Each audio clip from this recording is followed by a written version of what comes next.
not going over these same old stories. In fact, we're doing a complete geographical 180, because while everyone has their conspiracy spotlight shining on the New Mexico desert, they're missing all the sweet, similar, secretive stuff going on in the polar opposite part of the country, the mountains of North Carolina. And while giants tend to dominate the narrative of strange ancient humanoids, there are lesser discussed legends of little people living in that same Carolina area. And lucky for us, today's guest, Mary Joyce, is a longtime journalist and author who has written several books, but among them are two we're planning on detailing today: Cherokee Little People Were Real and Underground Military Bases Hidden in the North Carolina Mountains. She also is the editor of the website Skyships Over Cashiers, which details the UFO activity in the area and more. It's an honor and a pleasure. Mary Joyce, welcome to the Higherside. Thank you. It's a pleasure to be on your show. Thank you. Yeah, this is really exciting. So often we hear the same old stories from the same old places, but I'm looking forward to something new. Let's kick this off maybe talking about the area in general as a hotbed for strangeness. How did you come to recognize all this stuff going on in the Carolina region? What were some of the first oddities that you noticed once you moved into the area? Well, I moved here in 1998, and I live just south of the Smoky Mountain National Park, if that gives people an idea of the geography. And so there's mountains everywhere.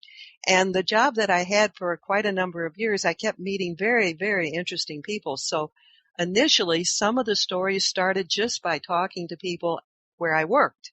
And through them, I began to find out about Cherokee Little People that lived here in the mountains, about giants, about underground facilities, about UFOs. Eventually, it inspired a website that we started in 2008, which you have mentioned already. It's called Skyships Over Cashiers. And we deal with those kind of subjects and many other subjects that the regular media just simply doesn't cover. Mm-hmm. Yeah, it's so weird that there is such a Pandora's box of strangeness there. But let's get into the military bases maybe to start, because these secret facilities, they always intrigue me. Can you tell us how many you've uncovered in that area and where they might be? All right, I've done a book. I did it a year ago, and the long title is Underground Military Bases Hidden in North Carolina Mountains. And I've featured 5 different facilities here in the mountains. The one that anybody in the country would be familiar with would be the Smoky Mountain National Park, and there is one that's beneath there. It's one of the more recent ones because people have gotten photos that I have been able to acquire from basically 2012, where, major equipment is being dropped from the air to this site where we know the entrance is. Our best witnesses have had military background, so they're able to identify, machine guns and helicopters and transport planes, and they know a lot that the average witness or eyewitness wouldn't know. So they're very credible witnesses that I've been able to quote in the book. Mm-hmm. You mentioned the Smoky Mountain National Park having a facility under there. There's also one, I believe, Mount Mitchell. Is that a separate facility? Yes. Some people believe, and there's evidence that it might be true, that these various facilities beneath the mountains here in North Carolina are all connected by underground tunnels and transportation portals, you might say. Hmm. So they're not adjacent to each other, but they're not that far apart. And the Mount Mitchell is the tallest mountain east of the Mississippi, and there is a large facility beneath that. And again, we had a military person who was a key witness in giving us information about that. And do we know how deep any of these facilities are? Have any of the witnesses been able to disclose that kind of info? Yes, there's quite a variety. The first facility that I learned about was called the Perry Astronomical Research Institute. It's gone back to the days of the Cold War, and supposedly they transformed it into just an educational astronomy place, but we have people with high security clearance who say that it's a facility that's city size, it's 6 stories deep, it's totally self-sufficient, has electricity, water, roadways, and we hear that with most of these. So they're extensive. They're not just like a little bunker. The one that is the biggest seems to be beneath Mount Mitchell, and that is supposedly 20 stories deep from the top of the mountain. Wow. I mean, that's huge. And I've also got a note here, apparently that this Mount Mitchell facility might be controlled or at least facilitating UN troops? This is one of the things that has puzzled me since I first moved to the mountains again in 1998. And people would periodically talk about foreign troops being in the mountains around here. And it always puzzled me why that was even permitted. And I found out that in 1972, our country, when Nixon was president, signed the World Heritage Treaty. And when we did that, we actually turned over parcels of our land to the United Nations. Mount Mitchell is one of those. The Smoky Mountain National Park is one of those.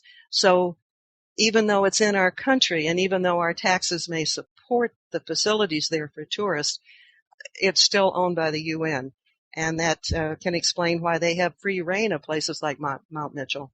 Around here, they're known as blue hats. Yeah, I thought that was really interesting. I did not know much about the World Heritage Treaty at all, but apparently the northwestern Hawaiian Islands, which is 140,000 square miles, went under UN jurisdiction in 2010. Then in 2014, the monumental earthworks of Poverty Point, Louisiana was added. And since then, several more things have been added. Does this concern you? What do you think the implications are of this? Why is this happening? It goes beyond our country, and I find it rather creepy that the UN is having control over so many places around the world. 140,000 acres is no small thing. Personally, I think we made a mistake. The motivation originally was just to protect natural resources like the islands, like Mount Mitchell. But it's being used for, military causes that our country doesn't even have control over. So I wish it didn't exist. I wish we could unsign it. Well, I think it says a lot that these bases, wherever in the country we're talking about, are considered to be under national parks, because driving through some of these areas, you'll look at the way the country has been run, how the elite operate with this extreme capitalist mindset, completely all right with destroying the earth. And I've often looked at these places, these tens of thousands of square acres, and I'm kind of impressed that we haven't just harvested it all and put in some suburbs. It's pretty amazing we've resisted the temptation and greed, but the altruism kind of falls apart when you consider the reason these areas might be largely blocked off from civilization is so they can conceal operations underground more than anything else. Yeah, I can give you another one. One of the bases that I've written about in the book is at Sugarloaf Mountain. Well, Sugarloaf Mountain is near almost adjacent to Chimney Rock Park, which is another park where tourists like to go. And since I first began doing that research, they've even acquired more land as a buffer between the entrance that we know about, which is at the top of the Sugarloaf Mountain, and the Chimney Rock Park. So it's a buffer that keeps people away from it. And they seem to do this a lot, just to insulate it and keep people off of the property. And they also do things that, keep people away from even wanting to go there. When I was investigating things that were going on at Mount Mitchell, I found it on Google Maps, and it was a hexagon shape that looked a lot like entrances to other facilities we'd seen, and also looked a lot like, well, anyhow, we'll leave it at that. And when I went back to try to, get the map up again, when I would type in this location, it wouldn't come up. And the only way you can find it, it was at the end of a road. Let's see if I can remember the name.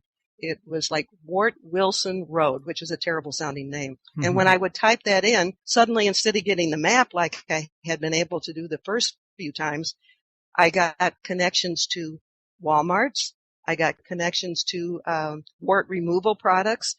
And so just on memory, I started searching from other points and eventually found where this hexagon shape was in the ground, and it was all covered up. It had been airbrushed out, so it looked like there were trees there now.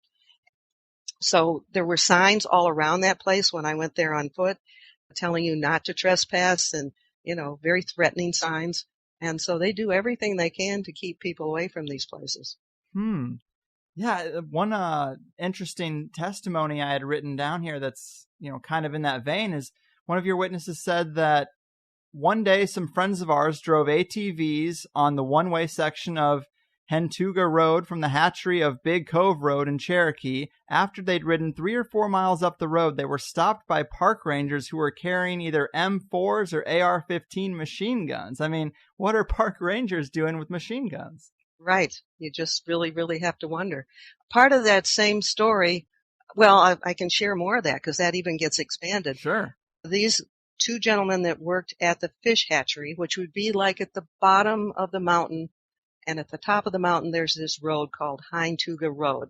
I'm sure it's an old Indian name. And that is the closest point to the entrance to this underground facility.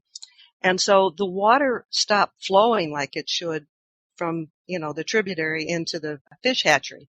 So these two guys started going up the creek to find out if beavers or something had stopped the flow of the water. And they eventually found that the tributary or the source of the water at the top of the mountain was all dried up. Not only was it all dried up, but there was a 50,000 gallon water tank mostly buried where that reservoir had been, and there were pipes going from that tank down into the ground. So the water was being siphoned off and funneled into the ground. So that had to be a source of water for what was being and maybe continuing to be built under the Smoky Mountain National Park.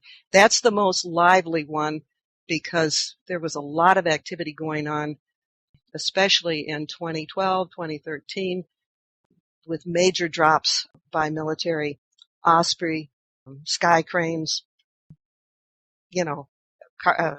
big, huge cargo transport planes, and they literally would airdrop major, what they call packages, down into the area where this entrance would be. There's been a lot of things that have been seen. Yeah. There's also been things felt from beneath the ground. People hear sounds. They hear grinding. They hear like industrial pounding. And there's no explanation for it other than something's going on beneath the ground. Mm-hmm.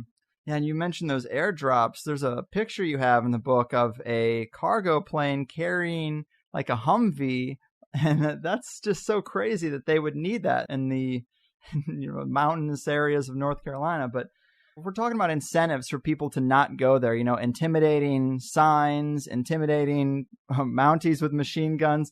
Apparently, you've also talked about this people repellent they seem to be using to keep people away. That I've experienced myself.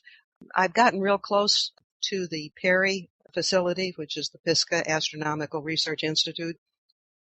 And I've been there each time with other people. And the closer you get to it, it's like you feel, I don't even know how to describe it, but it's like this vibration in your head. And it's not pleasant, and it makes you want to get out of there. And then we had another military witness who went up to take pictures of a monument that's near Hintuga Road, which is back to the Smoky Mountain National Park. And she said the birds were singing on the way up there. The sun was shining. It was a beautiful day. And as she got close to this place, all the birds stopped singing. She began to feel, sensations in her head. She began to feel nauseous. And that's what I mean by a people repellent. It seems to be an electronic vibration that's sent out that repels the animals and people just because it's not pleasant. Yeah, that's so wild, but we have heard people talk about that stuff before. Now, this Pisgah Astronomical Research Institute, this is pretty interesting, and I've heard you talk about it before, saying that it's an invite-only astronomical kind of research facility. Have you been able to talk to any astronomers or any scientists who've been able to get invites there? It's very strange. Sometimes you can walk in the door and there's not a problem, and some people have experienced that. Some days people have been at the gate and there has been somebody dressed in a SWAT suit at the entrance. And so it may depend totally on what's going on. Sometimes we'll see UFOs, flying low near that facility or flying into a lake that's near it. Sometimes you see military vehicles in the town that's closest to it, but technically there's no base in the area. There should be no reason that they're there. It's used as a camouflage. They say that this astronomical facility that's all it is. But, we think of it very much as a a cover-up. We call it a capstone cover-up because, it's not what it appears to be. And can you tell us about some of the UFOs that have been sighted around there? Are they classical shapes? Are they anything abnormal from what's typically reported in UFO 101? Well, let me get back to the name of the website. We initially named it skyshipsovercachers.com because we were getting some pretty incredible information and photos over that mountain ridge. And as the crow flies, that's not that far from Perry.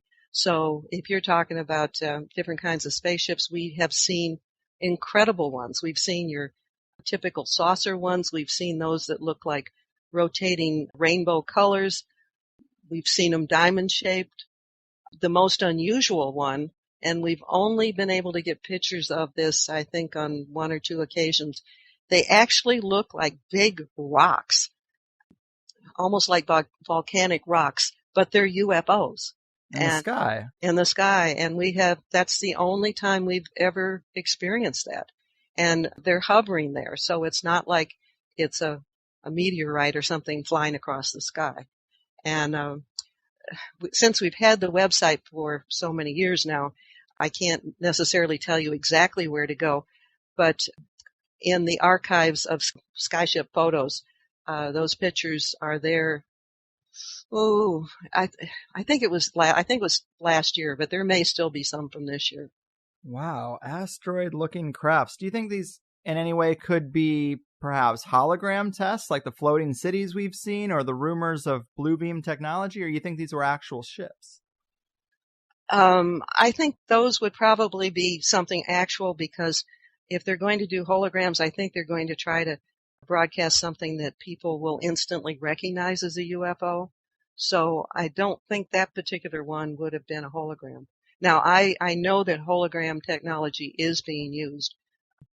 So, I mean, I'm not dismissing that. But people have seen some of these go right into the lake. And so you just, most of them have got to be real. Well, yeah, sure. Strange ships that come out of the water or seem to come out of the base of mountains are talked about all the time in ufology. But I'm starting to think that there might be something even weirder going on in the UFO realm than just aliens. But kudos for you for bringing to light some areas that are just really off the radar. And it's where you got to look because other sites and locations are just too overblown. But people seen all sorts of UFOs in the sky. That's definitely noteworthy. But assuming this tech might be beyond human hands, have any people reported interactions with the potential pilots of these crafts or any beings that might be related to them? Let's see. I don't know exactly how to answer that. For the most part, no. We do have one witness who lives up in Cashers and has seen quite a few of them. And she did have someone that looked like they were dressed in a maroon spacesuit that briefly appeared in her house. And she's had a UFO hover over her backyard. So that most likely would be an interdimensional being making its appearance. Mm-hmm. So we kind of mentioned that these things are under the national parks. Do you find this suspicious at all? Because there are people like David Politis talking about disappearances in the parks. Do you think there's any conjunction with that? Are there a lot of missing people cases in these areas? That's something that I haven't investigated in a big way, but I do have a new angle on it. We did a story rather recently. We were contacted by a man in eastern Tennessee, and he said that he had little people living on his land, and he sounded very credible on the phone, so we followed through on it and went to visit him.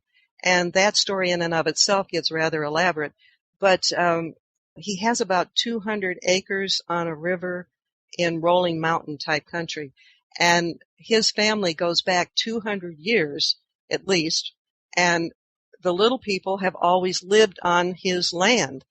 His own lineage is back to the Uchi Indians, who, believe it or not, are actually white people who fled Ireland back in, 2250 BC when there was a major flood there. We just found out this recently from a major researcher.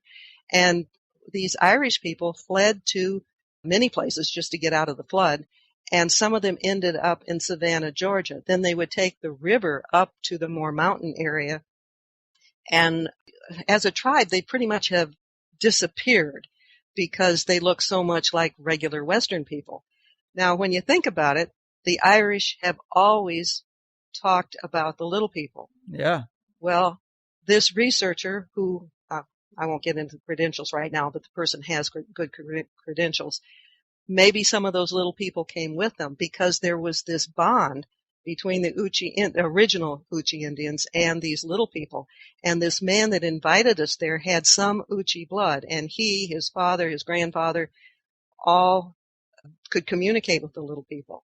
And when I went there, I had my camera, of course, and we found evidence of the little people. So the little people say that there is a race of aliens that are very evil, and that they actually eat people, and that is like a nourishment that this particular group of ETs call the earth the farm or the ranch. Oh. I know, isn't that creepy? And they like 2-year-olds. They like little people. I guess they're more tasty. And so the little people on this man's land are very, very afraid of them.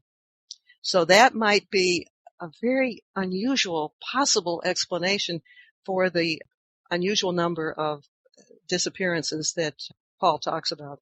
Wow. So these aliens that feed on us, were they described at all? Are they reptilian? Are they the Greys? They seem to be, well, they're creepy.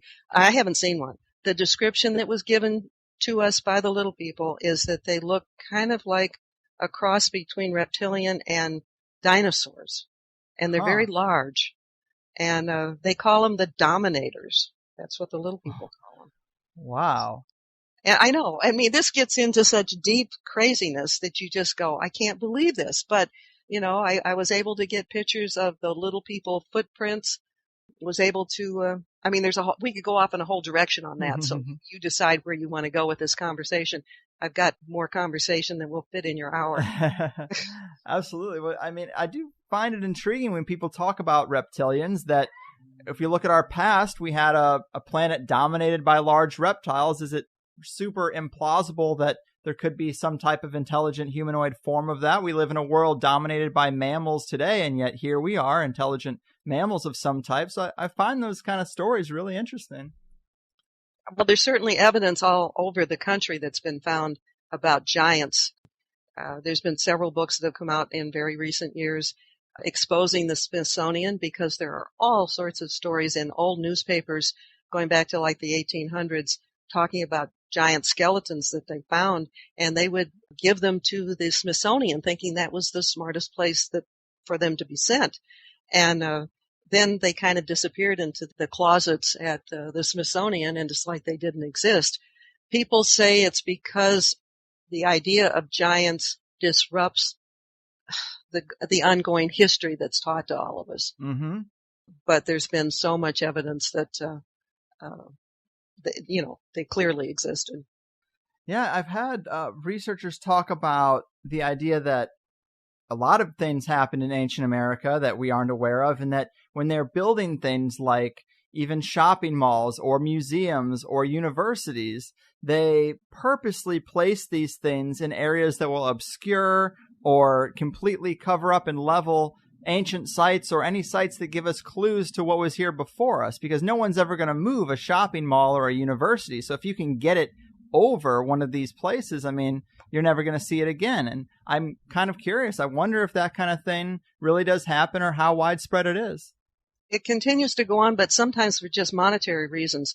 One of the people that is in the construction business, he was preparing land for a major, I can't identify the building, but let's say a major enterprise. And when they cut into the side of the mountain, they found 5 of the little people tunnels. And they quickly were instructed to cover them up and keep digging because they didn't want the project to be stopped, because technically, if there's an archaeological find, it has to be stopped until an archaeologist can get in there and, examine what's being found. Mm-hmm. And that is a very common reason for things to be plowed over, just pure monetary reasons. Right. Yeah. Who knows how many times, a contractor has said, you know what, let's just pretend we didn't see that because they're going to have all this red tape. They're going to bring everybody down here. So, I mean, there's so many different levels of incentivization to not disclose some kind of really anomalous find like that. It's pretty sad. And it's not just pure monetary situations. There's a university here called Western Carolina University, which is in the same general area where all these things are being found. And I focused on it in my book, Cherokee Little People Were Real. And what happened in that case is the university didn't want to stop expanding and building buildings. So they would, try to keep this hush hush. And one of the interesting stories that's come out since I did the book, I got a letter from a man who had been a student there. And he said one day he and some of his buddies were just down by the river, and they saw the head of security for the university coming by with a box he described as a little bit bigger than a shoebox. And somehow they got into a conversation with this man. And he said, oh, it's bones that they found when they were, digging this particular site. And he was taking them to rebury them on an old ATV trail. So that was another example of ancient knowledge being covered up for, real human reasons. Right. Man, and I definitely think that's fascinating. I plan to get into a little more of the little people stuff here in a minute, but I guess one other question about these underground bases is, have you heard any reports, if we don't have a whole lot of interaction with aliens in the area or massive abductions other than these beings that might be eating us, have you heard any testimony of non-human entities operating in these underground bases in the same way we've heard stories of Dulce? The simple answer is no. I don't know why we do not hear abduction stories here. If they're going on, we're not hearing about them. I did have a witness who, as a young man, worked at a Christmas tree farm near the Perry Center. And the people that worked at the tree farm sometimes saw them carry in caged animals into this facility. Now, at one time, this was a defense operation during the Cold War, and now it's passed off as an astronomy educational place. Why would animals in cages be taken into such a place? From one of the witnesses who, again, at one point had high security clearance, said that there are experiments of that kind going on. Now, whether people are being involved in this, we just don't hear about it. I do not know. The closest I can come to it is one of the witnesses worked for social services or of some kind, and he would get occasionally cases of, satanic ritual abuse cases. And when these cases would come up, the state FBI would get involved. They would come in, and his whole case would be taken away from him, and everybody would be shut up about it. So that was happening in the little town that's closest to the Perry facility. So maybe there are human experimentations going on, but we only have those kind of indirect indications that might be the case. Right. Yeah, obviously they're going to keep that stuff pretty tight-lipped, but hearing even just an anecdote about caged animals being taken in there is really interesting, and you can extrapolate quite a bit from that. The same people at the tree farm also saw them sometimes digging pits out in the land around the facility, and you have to wonder why. Yeah. And you mentioned satanic ritual abuse. These things all seem to come together in many, many cases. And I've heard you say you don't really like to get into the dark and creepy, but there's plenty of indications that there's dark and creepy, yes. Yeah. I mean, government experiments with the occult, that seems to be a big thing, especially a few decades ago. And having this connection to UFOs, it seems strange that, again, the term satanic ritual abuse comes up in one of these areas where there's secret government facilities and UFOs, and it just seems like a paranormal soup that always comes together. And it's possible that the same things aren't going on at every facility. Right. Like from my own research, I can only speak to the Perry Center. I haven't heard stories like that associated with the Smoky Mountain National Park or Mount Mitchell or Sugarloaf Mountain, or even there's a facility that's been cited in let's see, Linville Gorge. But that's the only one where you hear Hmm. the creepy side of it. Can you tell us about the testimony of, I believe you're referring to him as Hawk? Yes. Now he's the man who was our key witness with the Mount Mitchell. Now, what do you want to know? What were some of his disclosures? Because he seems to be one of the ones who's given you the most detail. He was in the medical field. When he retired, he still had a lot of energy, and he decided that he would volunteer for the National Guard here in North Carolina in their medical unit because he had been a medic during the Vietnam War, and he also was in a related medical field. And so when he went there, they accepted him, but they put him to work doing undercover surveillance because he had FBI and Army intelligence clearance. And so he's the one who ended up with a squad of men, a small squad, surveilling Mount Mitchell. And let's see, there's so much I got to figure out how to tell it simply. At one point, he himself saw the side of the mountain open, which was big enough for tanks to go into. And he said he also saw it when it was shut. And even though he knew it was there, he could see no sign that it was there. So these, the camouflage they do on some of these entrances is quite extensive. Wow, open like the side of a mountain. Of course, like we mentioned earlier, UFO stories coming out of the mountains. Do we know how it opens or closes? Is it like a garage door or something more sophisticated? From what I can gather, it's kind of like a garage door. Huh. I don't know if it goes up on the pulleys just the way it does in your own garage, but it's along those lines. And when it's closed, it blends right in with the side of the mountain. I mean, you'll find similar things, stories out in the West too, where things disappear into mountains and it's just, a hidden garage door opening. Right, right.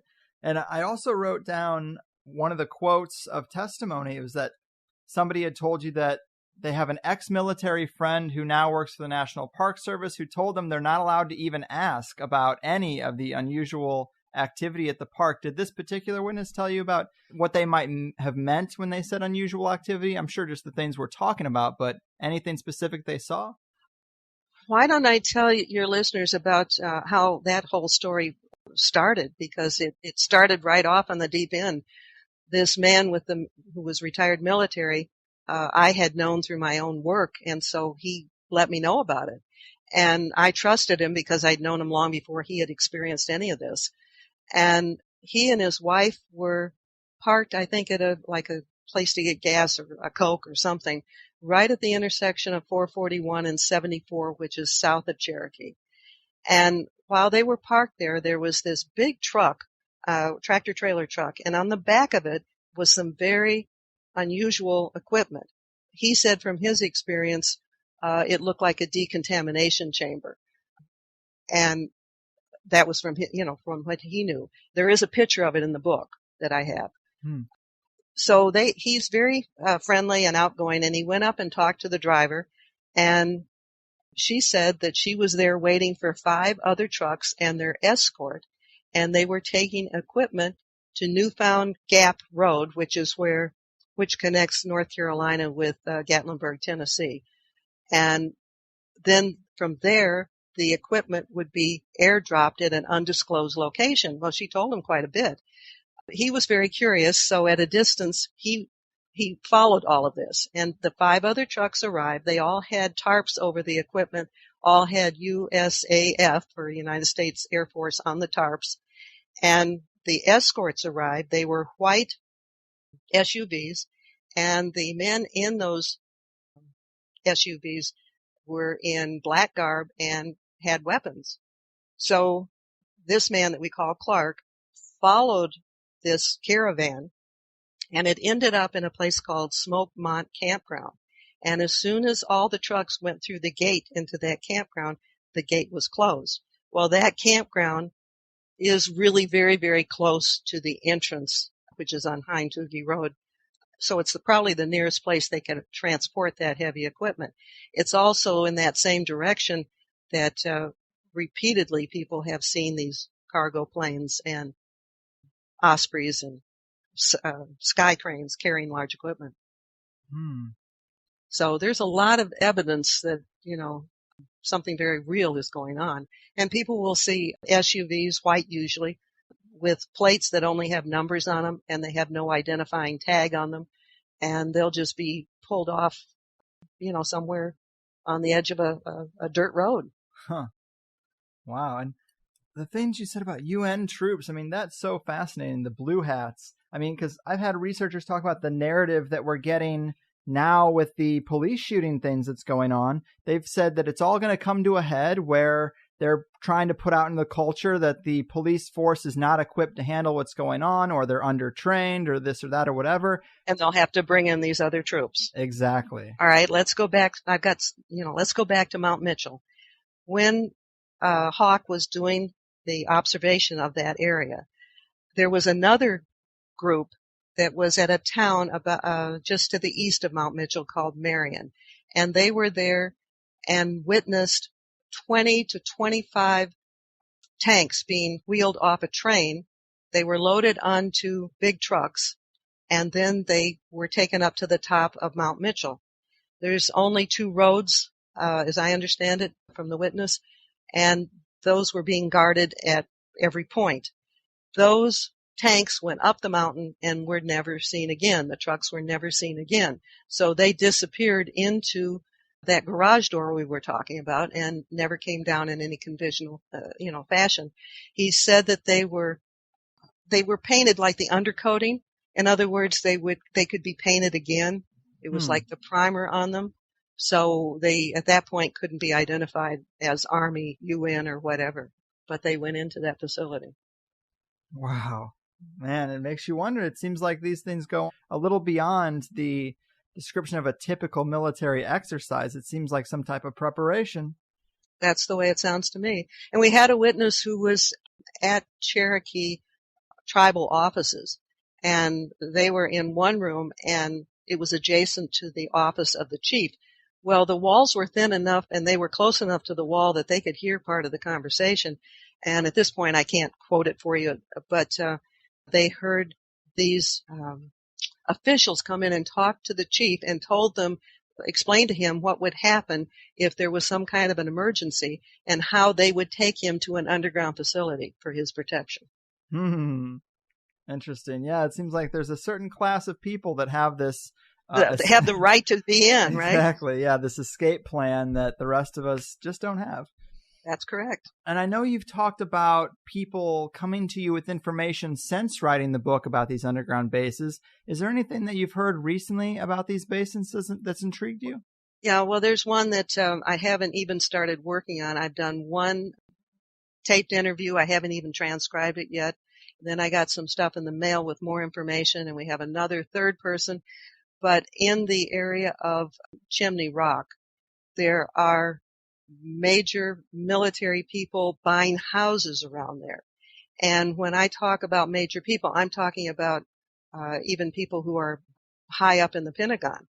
And they don't live there most of the time. So they're buying these real expensive homes, and I'm talking palatial mountain cabin homes with great vistas and all of that.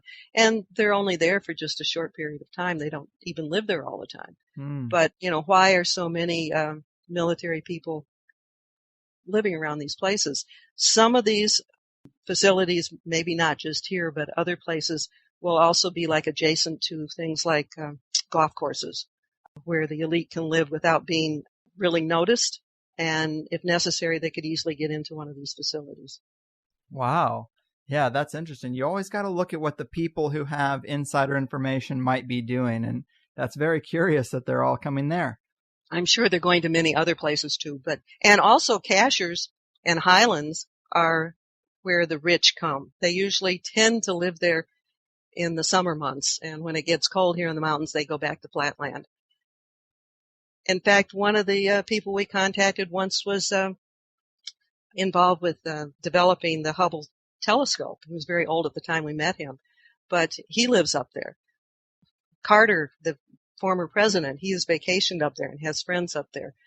It's a high income area. Wow. And I'm also curious, this is kind of a detour, but I'm curious about this object that you photographed in the orbit of the sun, or in the eyesight of the sun. What is the deal? I think you're calling it the blue moon? Okay, it's at two levels.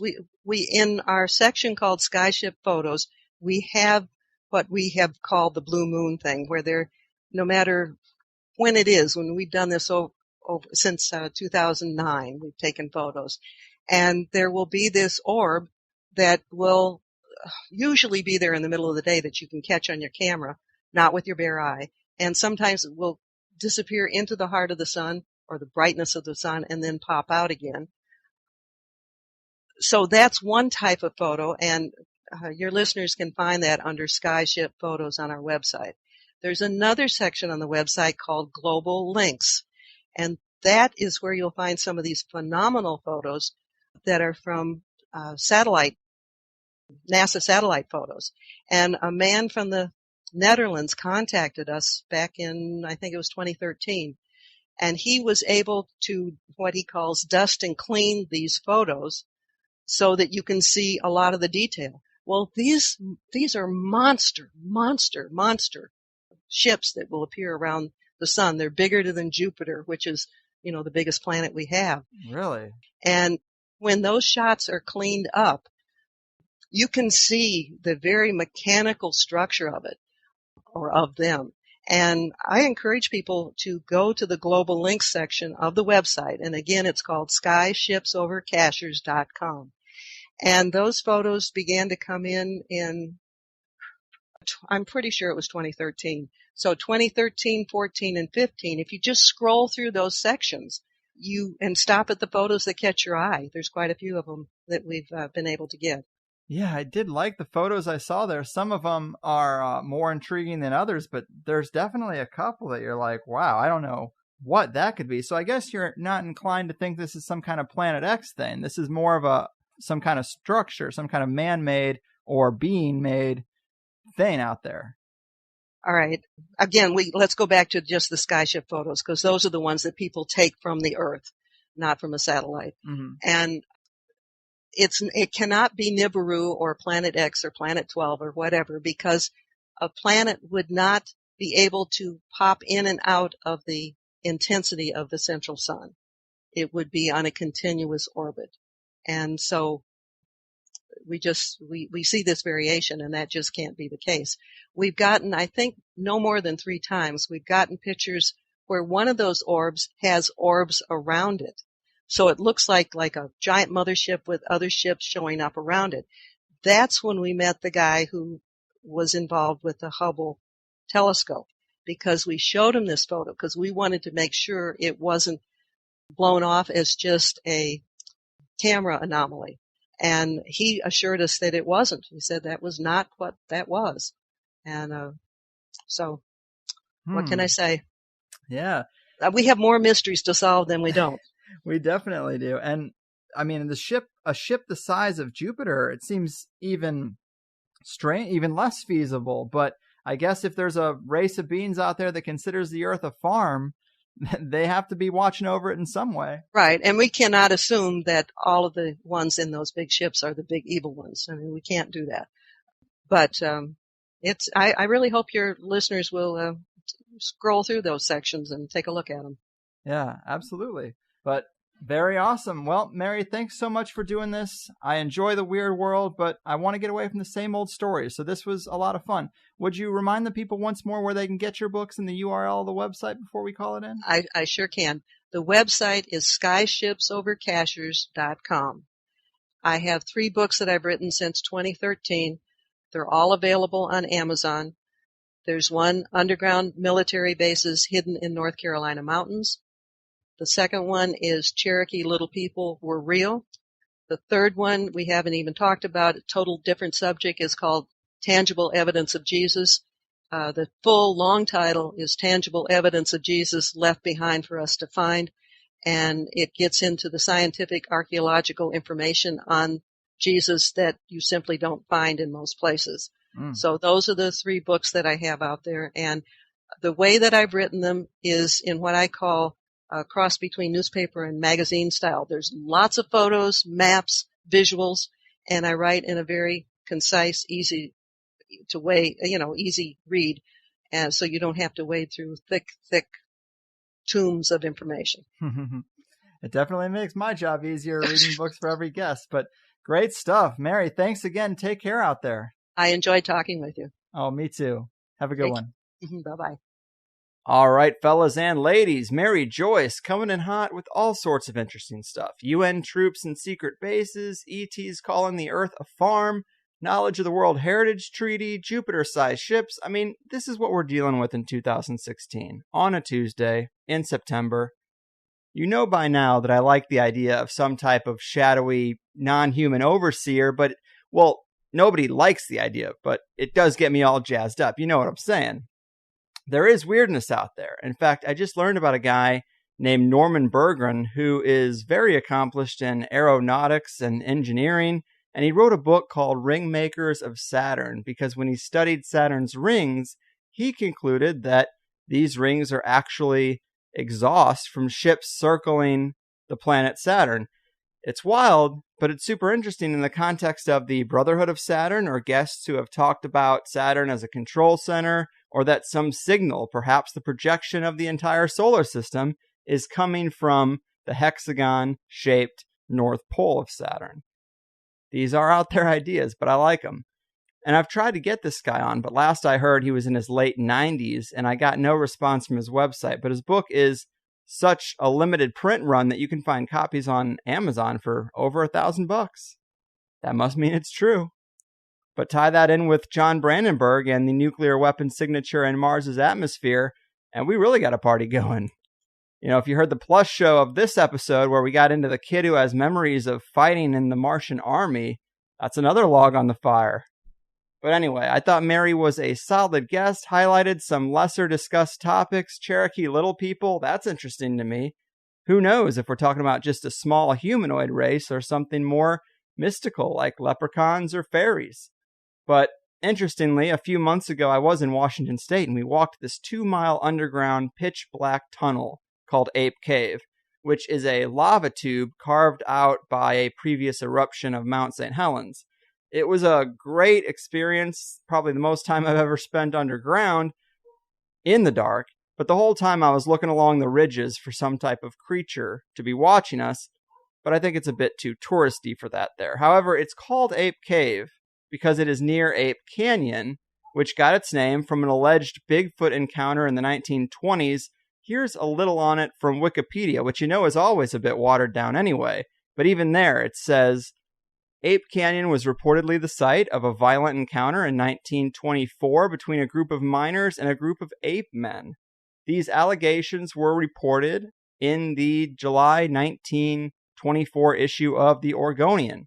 Fred Beck, one of the miners, claimed that he shot and possibly killed at least one of these creatures following an attack on their cabin, during which the creatures bombarded the cabin with rocks and tried to break in. Beck detailed his claims in a 22-page booklet in which he identified the creatures as mystical beings from another dimension. He also explained that he's experienced psychic premonitions and visions his entire life, of which the ape men were only one component. And we're off to the races again, but I don't know how relevant that is, but it is cool, right? Anyway, big thanks to Mary Joyce. Check out Skyships Over Cashiers. If you like the first free hour of the interview with Mary, sign up for THC Plus to hear more and go through hours and hours of archives and all that good stuff. You know I love you. Keep your head up, your pimp hand strong, and I'll see you soon. I've done what I can. Your move, Earth farming entities and secret mountain-based soldiers. You're fucking Lucid dreams are so vivid, 'cause you go to bed at 7 and your brain comes alive, 'cause you hate your 9 to 5. You wake up with a dread and make sure your cats are fed. Did your brain talk to a ghost who moved your coffee and your toast as you listen to the Higherside chats? You get to your desk and your boss says it's a mess, and your soul slowly grows to a place where nothing grows. When you think he's not around, you insert a SETI sound.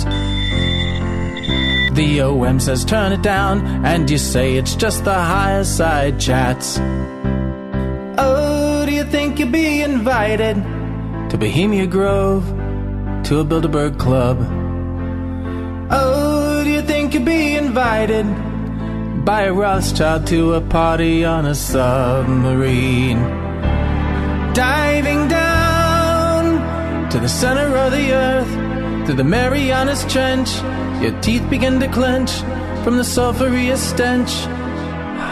The mask you're given doesn't fit, 'cause you're not one of them.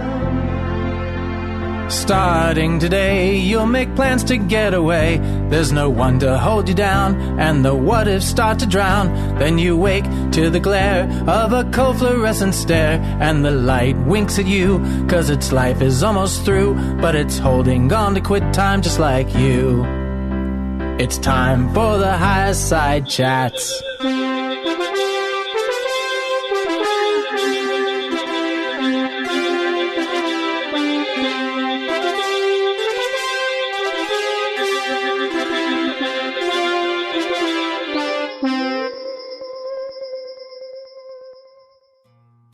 Hey guys, thanks for listening to the first hour of the Higherside Chats podcast with me, Greg Carlwood. If you don't know, there is a second hour to all the episodes we do around here. Generally, we're able to get a lot deeper into the topics and ideas that a guest is about, so if you enjoyed what you've heard from THC for free, consider signing up at thehighersidechatsplus.com to get the second hour of the 5 shows I put together each month. I never really wanted to be a paid subscriber podcast, but I really hate the idea of spending airtime promoting some product that's completely unrelated and telling you the best way to support the show is to buy an audiobook or new underwear by mail or something crazy like that. So instead, if you like the show, double your time with it for $5 a month and let's cut out all the other shit. It's half the price of a movie ticket and you get at least an extra 5 hours of show a month. Collectively, it keeps us stable, and it frees me from wasting your time with anything but the show you came to listen to. It's really the only way for an independent, one-man show to make it, and I do what I can so that it's worth your while. Since we started this, I've always tried to use the subscriptions to improve the podcast and make sign-ups more advantageous. It started with just a second hour for the main